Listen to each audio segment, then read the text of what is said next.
and the protests now to the other concerns in Nigeria, where there has been fresh debate that has emerged over taxation after the International Monetary Fund, IMF, advised the federal government to introduce excise duties on telecommunications services and extend the value-added tax to fuel products as part of efforts to boost revenue.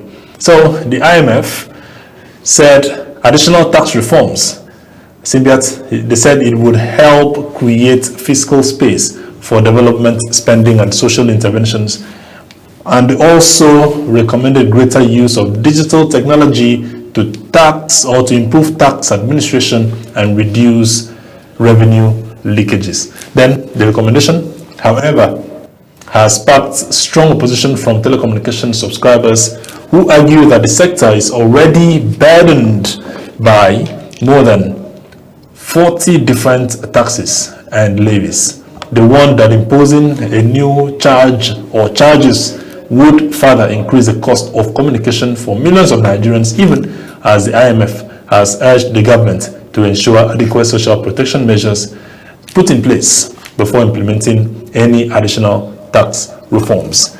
Here again we go, where some months ago I was just waking and I saw some levies added.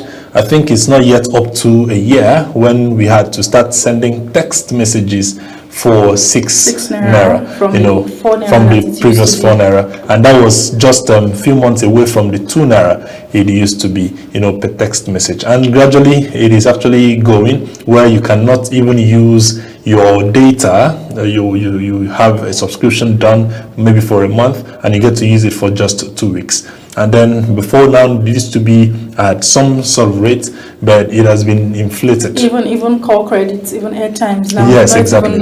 Before you would recharge 100 naira and then you would use it for hours, but now it barely even lasts for just few seconds and then it's gone. Imagine now IMF requesting that or suggesting that more taxes are added, and you're like, are we going forward or are we going backward? We are talking about improving the economic stability of Nigeria, and then we still have to be paying more taxes than we already have.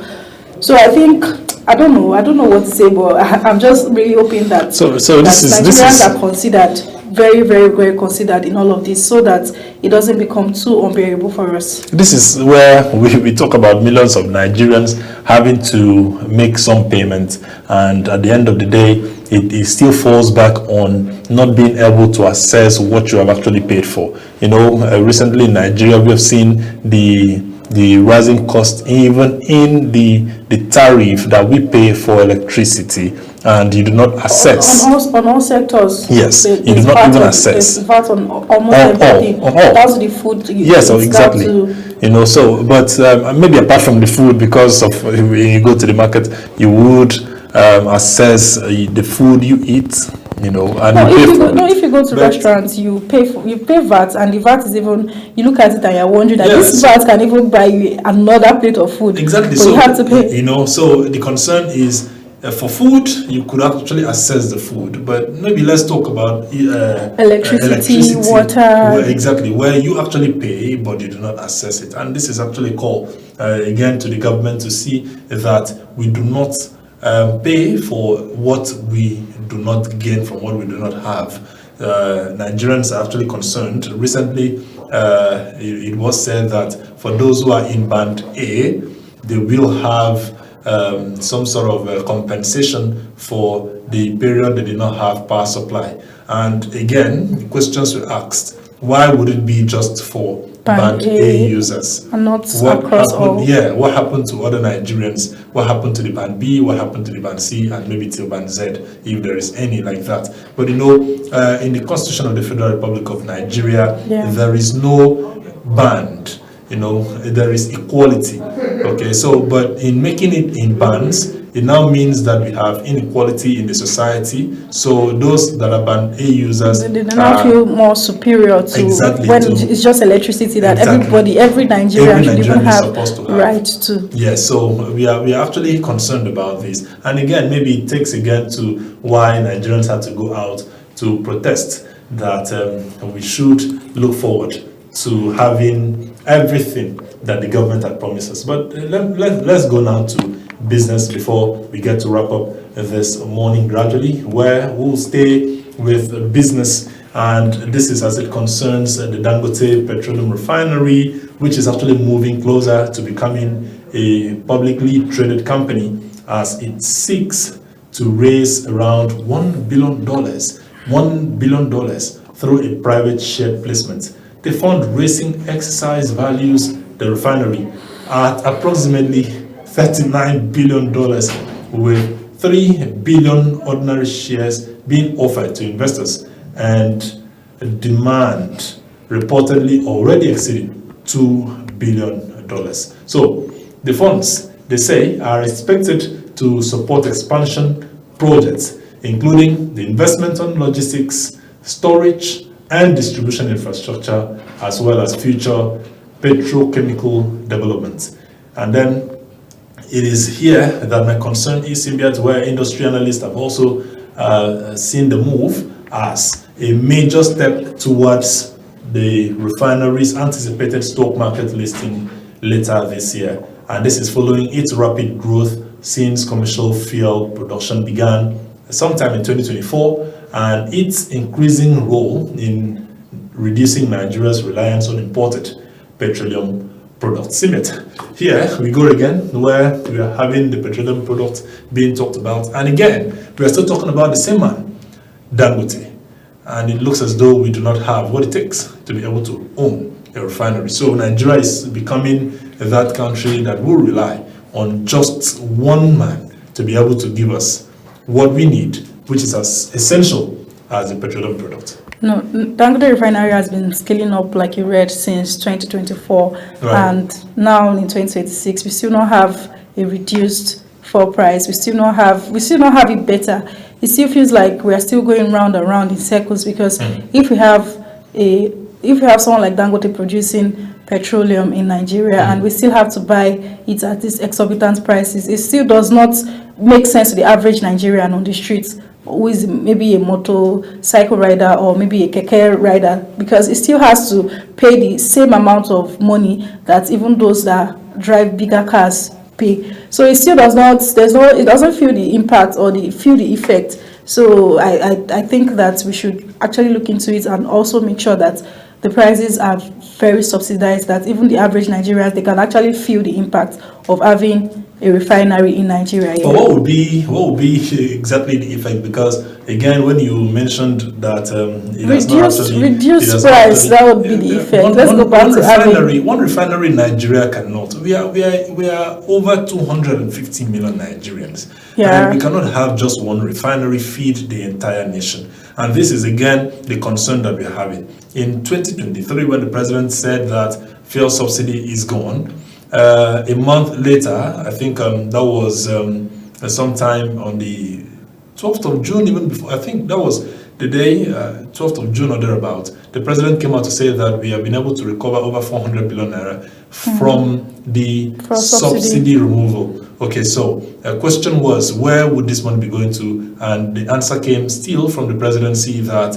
it will go back to fixing up our refineries. And we are having concerns that we have not had anything from them. We were promised sometime December 2023. We moved to sometime in 2024.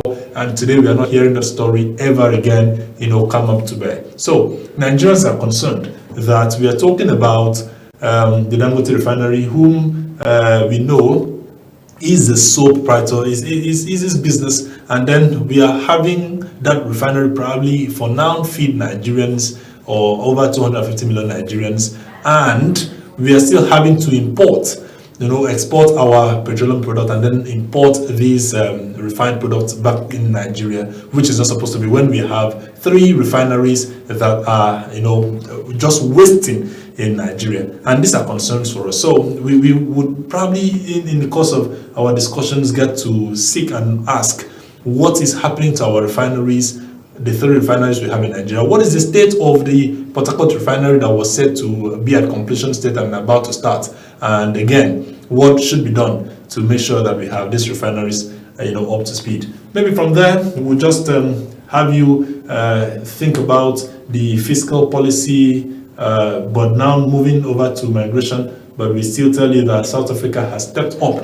And what have they stepped up on? The repatriation of undocumented foreign nationals. And this is following the surge in anti-immigrant protests across the country. Authorities have come to say that about 2,745 foreigners have been repatriated within just 1 week after the President Cyril Ramaphosa pledged stronger action against illegal immigration while condemning mob violence that targeted migrants. And so here again we go. Simba, just before we go this morning, South Africa had a game to play, and that was the opening game against Mexico. And unfortunately for them, they were actually trashed. And we saw Nigerians coming out to say, in fact, not Nigerians, Africans in general, coming out to say it was good that South Africa were actually beaten, and then South African goalkeeper came on to say, no, we are always one Africa, but today we saw that African countries were actually up against us,